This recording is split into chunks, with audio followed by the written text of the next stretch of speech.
9h02, merci d'être avec nous en direct sur TV Finance et Boursorama.com. On va jeter un œil à l'ouverture de la Bourse de Paris ce matin. Alors regardez, on est à 5323 points, moins 0,36%. Et on va analyser tout ça avec Christophe Douane, stratégiste marché auprès de Buy Trading. Bonjour. Jean-Luc. Alors, c'était pas très joli à voir hier, c'est pas très joli à voir ce matin non plus. Bon, on va dire que c'est pas très joli à voir depuis maintenant, on attaque le 5e jour d'affilée, hein. Mais on le sait, les baisses sont toujours plus impressionnantes que les hausses et on est en train bientôt d'annuler en fait quasiment les 15 jours de hausse qu'on a pu avoir sur les 15 derniers jours d'août. On s'était presque habitué. Carrément. Mais là, en ce moment, force est de constater qu'il faut s'habituer à la baisse. Mais il y a des raisons à tout ça. En tout cas, il y a des raisons qu'on peut...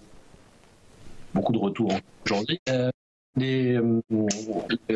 s'explique par les regains de tensions commerciales à nouveau entre la Chine et les États-Unis, toujours exacerbés par M. Trump, qui s'en prend aussi au Canada, qui n'hésite pas à menacer l'Europe aussi, toujours dans les mêmes dynamiques et dans les mêmes thématiques des exportations.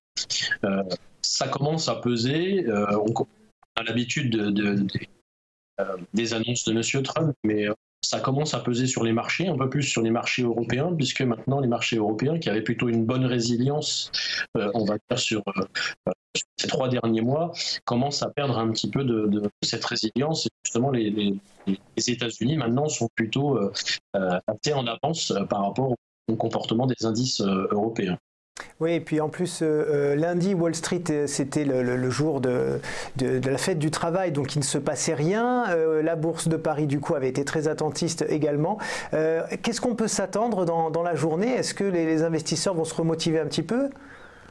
Alors, je ne sais pas s'ils vont se remotiver. En tout cas, techniquement, alors ça, c'était sur l'aspect politique, mais techniquement, il y a des éléments factuels dans l'analyse technique qui vont nous permettre de dire qu'il y a des supports, en tout cas des supports court terme qui ont été enfoncés.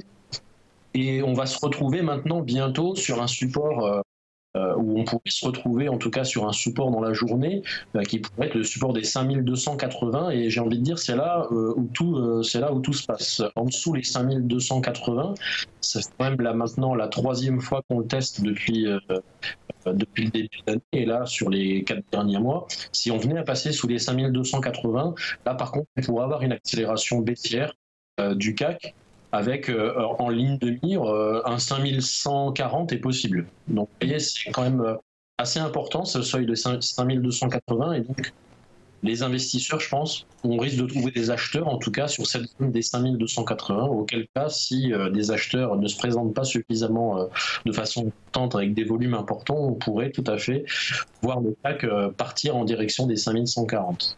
Et si toutefois Wall Street reprend un petit peu des couleurs, on a vu que ce matin elle avait fermé quasiment à l'équilibre, hein. Il y avait une toute petite baisse, mais vraiment rien du tout. Est-ce que la Bourse de Paris suivrait, puisqu'on sait que la Bourse de Paris suit celle des Américains, évidemment? Elle suit souvent, en effet, vous faites bien de le souligner, mais si jamais on venait avoir à 15h30 une ouverture des marchés américains relativement peu enclinte à partir à l'achat, on pourrait tout à fait avoir un CAC qui si jamais il venait à passer sous ce seuil des 5280, alors c'est un peu plus qu'un seuil, hein, c'est pas 5280, c'est plutôt ce seuil des 5250, 5280, l'espèce de zone de 30 points là, qui a été travaillée de nombreuses fois. Si jamais elle venait à céder, voilà, c'est là où on pourrait glisser un peu plus bas. Mais on peut quand même être rassuré, parce que tout ça s'inscrit quand même sur le long terme, sur quelque chose qui est positif, hein. On est toujours dans un climat acheteur en long terme, en moyen terme identique. Ça reste vraiment des éléments plutôt court terme. Eh bien, merci beaucoup Christophe Douane. On va suivre ça évidemment, donc avec une ouverture ce matin à moins 0,36%. Je rappelle que vous êtes stratégiste marché auprès de Buy Trading.